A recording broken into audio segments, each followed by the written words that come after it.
call me Crazy Joe, but now they can call me Batman. What up? Welcome back once again to the Necro Zoo.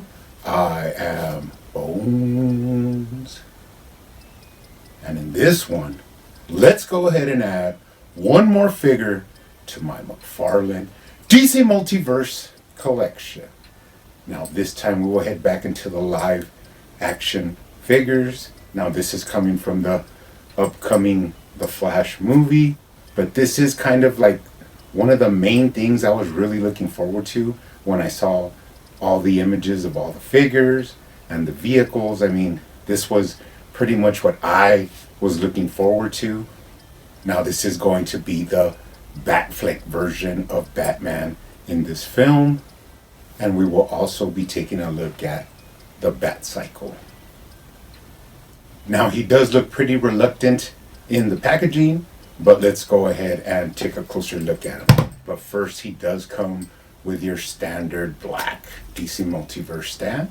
Now of course these are not really needed, but sometimes they do come in useful. He also comes with his data file card. On the front you do have a comic styled version of the Batman from the film. Now usually when they do films they do this. I've seen it in the Black Adam cards, in the Shazam, in the Wonder Woman from Fury of the Gods. They kind of do a comic book style version and apply it to the character from the movie. Looks pretty nice though. And on the back you do have some information.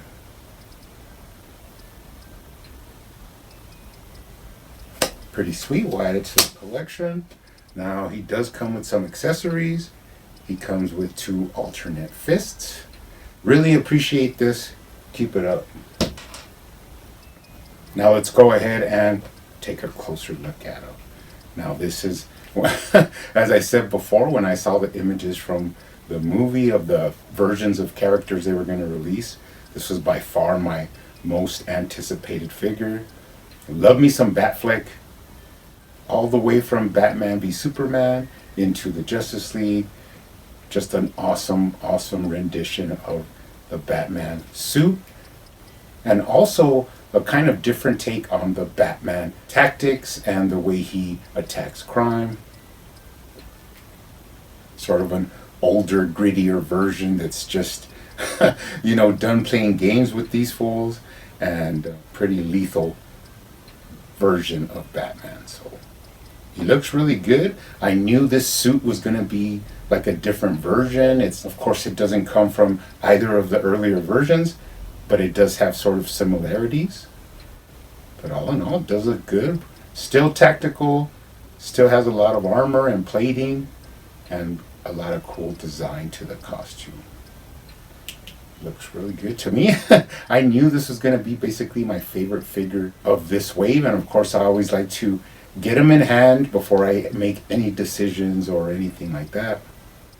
But first impressions, he looks pretty awesome. Let's take a look at the head sculpt. Now of course this was a big thing online. People hated the head sculpt. They said it did not look like Affleck at all.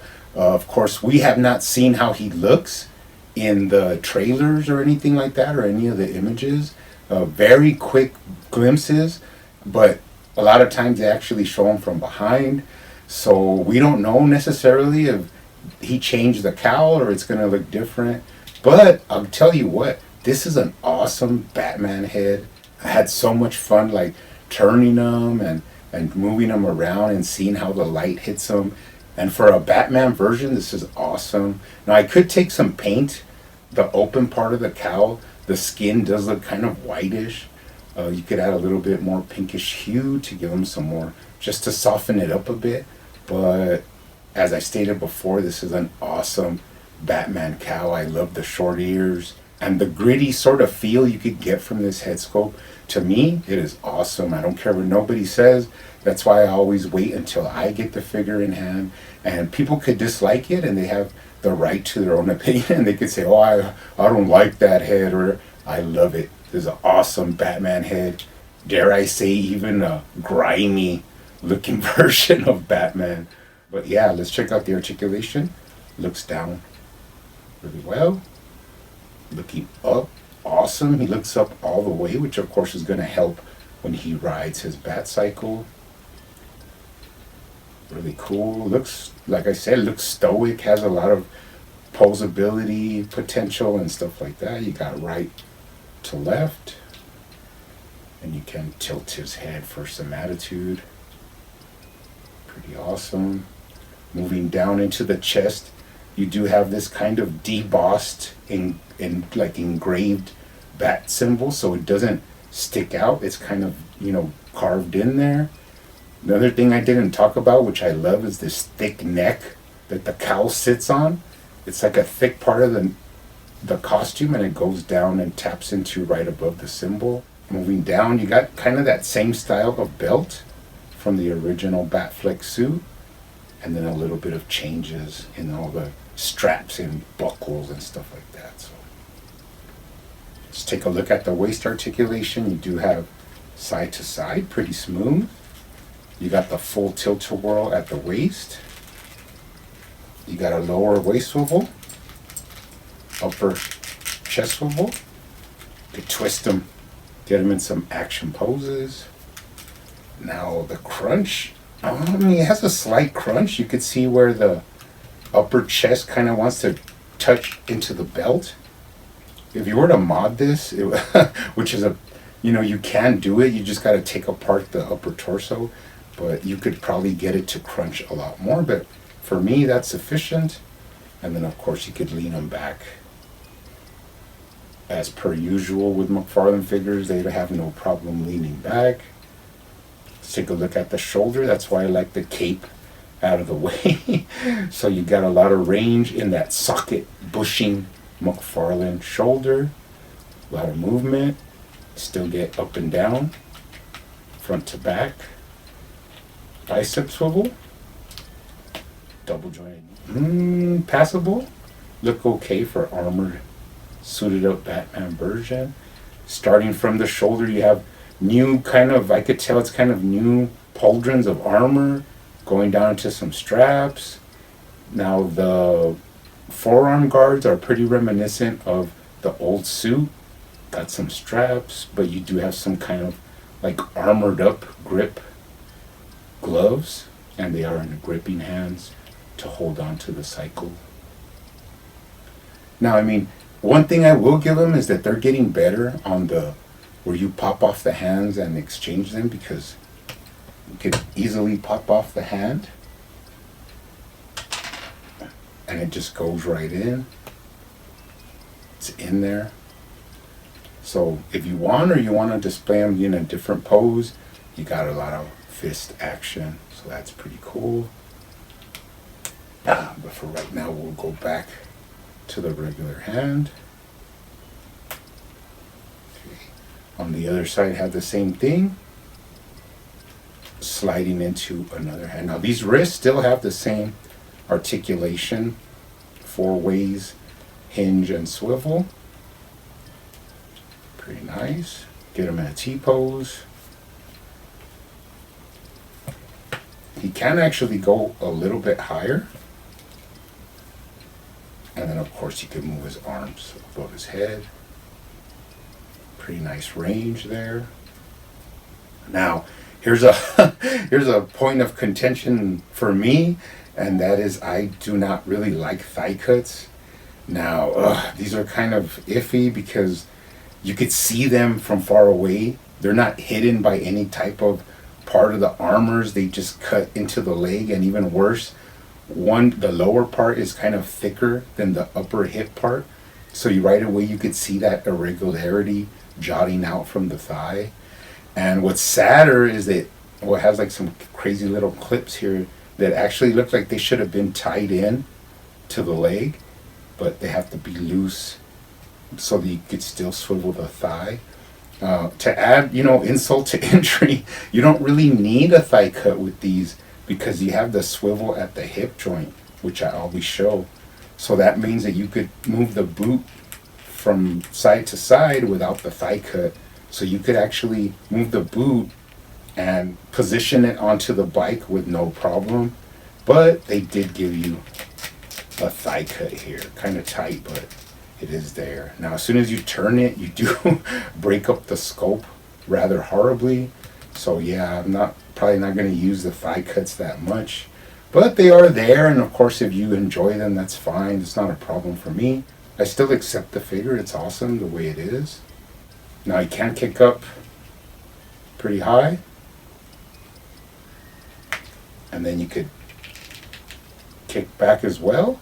Now, don't be afraid to move the rubber in the trunks, because that is why they are rubber, so that you could get more range in the hips and a lot more movement in your kicks.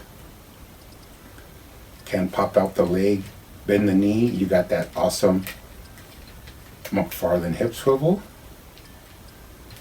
Straighten them out, up and down at the ankle, right to left, rocker, and toe articulation. Now, before we go, let's go ahead and take a complete look at the lower body. Love all the straps and armor. You have seen like this weird design. It's kind of, you could see it in the trailer where it's like blue and gray, and you have these like weird circular buckles that go throughout the costume. Now, that means McFarlane may make an alternate version of blue and gray, so be on the lookout for that. But I do love the design. You still have the shin guards, the knee guards, the thigh guards. Everything's the same, or very reminiscent of the original suit. Well, the tactical armor version. We have actually never gotten the original suit from Batman v Superman, which is something that a lot of people want. So hopefully McFarlane hears that and makes, that version of the Batfleck costume. Take a look at him from the bottom. You have some side tread around the boot, and then you do have some identifying marks. Moving up the back, a lot of cool sculpted out pieces here, buckles, straps, really, really intricate sculpt work. Love this. This is awesome. No pouches at the back, but you do move up into an awesome armored back. I guess that's like for riding the Batcycle, and you could see all the movement that back has. Pretty awesome. Now, you do go from the cowl, and the cape is actually tucked up under there, so you can actually manipulate the cape in a lot of different ways. You could put folds in it, and that rubber part will actually hold it, which that doesn't look too bad at all. But some people like it over the shoulders, like draped over. But it is a pretty nice material. That's one thing I don't like about cloth capes, is sometimes they look too bulky, like just like bundled up around the head, where it shouldn't be like so obvious. It should kind of blend with the costume instead of looking all messy up here around the cowl. Now, before we move on, I do want to make some comparisons and some head changes. Now, I have 3 figures that I would like to do this with. I do have my own blacked out version of the tactical suit with a different head on there, which is just a normal Batfleck head. Now, when you put these two together, you can actually see the similarities in the armor and the things that are the same, but then you can also see all the differences and the way the Batfleck version of Batman has changed his suit. But I'll tell you what, I think if these Batfleck figures were not so expensive now, I wouldn't mind getting one and popping this cape actually onto this figure. Just love the way the texture of this cape is, and it actually looks like it would fit right onto this new Batman version and just look really, really cool. Even riding the cycle, it would probably look awesome. Then I do have the regular tactical version with the goggles down. I never actually got the platinum version with the goggles up, and it's not a big deal. Usually when I get platinums, I don't open them anyways, but I just haven't come across it at a good price, so it's not a big deal. And then I do have my custom repainted unmasked Bruce Wayne, and it actually looks a lot better. I did touch-ups on the hair, added some gray, and then I did like a crazy paint kind of a technique, and man, it really did wonders for this head sculpt, where before it looked kind of pasty and kind of like just one color of of makeup. Now it does have different like tones, and you could actually see it that the head is a completely different head than the one that was released, and all I did was repaint it. And then I did want to try all of these heads actually on this body. So first I did do the regular Batfleck version on this body. Looks pretty good. And then I wanted the goggles down. That one looks pretty good as well. And then the one I really liked was actually the unmasked version. There's a lot of fun potential there. Moving it around, you could see the different tones in the skin. And for some reason, this unmasked head was actually the one I had most fun with, posing and moving around. So pretty interesting. Now, of course, we do want to bring out the Bat Cycle. I do have it right here. Pretty nice vehicle. McFarlane has been killing it with the vehicles ever since he got the license. I like to display my vehicles up here. I'll put a little clip where you could see them, but I have them all with an extra figure so that they could be, you know, riding the vehicle. But pretty cool. Now, the vehicle actually came with its own card, which was pretty interesting. On the back, you have a little bit of information about Bruce Wayne using the newer tech to fight crime. So we'll add that as well to the collection. Now, when you take a closer look at it, it's pretty nice. It has a lot of detail, but there's minimal paint. It is a weird kind of like dark gray, dark green color. You have a lot of cool details, like a fan in here. The wheels that are like, you know, newer tech. It kind of reminds me like of a Dyson fan, where it's like like all new technology. You can move the handlebars, but they go back to their original position. But you can swivel them. It'd be nice if you could like cut this and just leave it where you could move them from side to side. But besides that, there are no moving parts except for the wheels. Now in the trailer, you do see that the two front wheels actually move independently, and here they're just stuck together, but they do spin rather nicely. So I'm not gonna complain. This is awesome for the shelf. I could repaint this and add a bunch of silver, like back here on the back fin. You got like pipes and stuff like that, little tubing and connection. You got a cool seat. You got the pegs for his feet. And then interestingly enough, you do have some armory here, like some guns on the side. So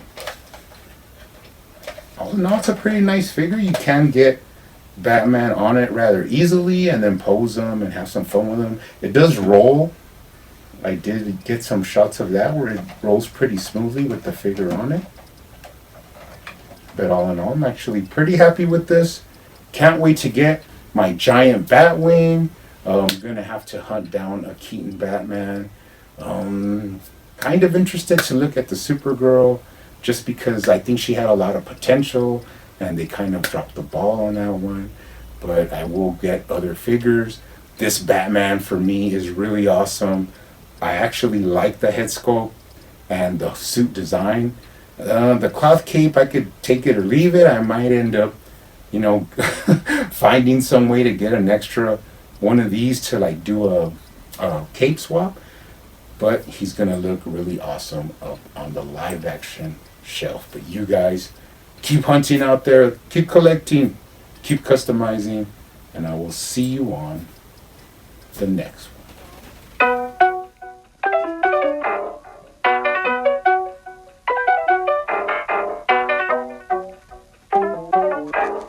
They used to call me Crazy Joe, but now they can call me Batman.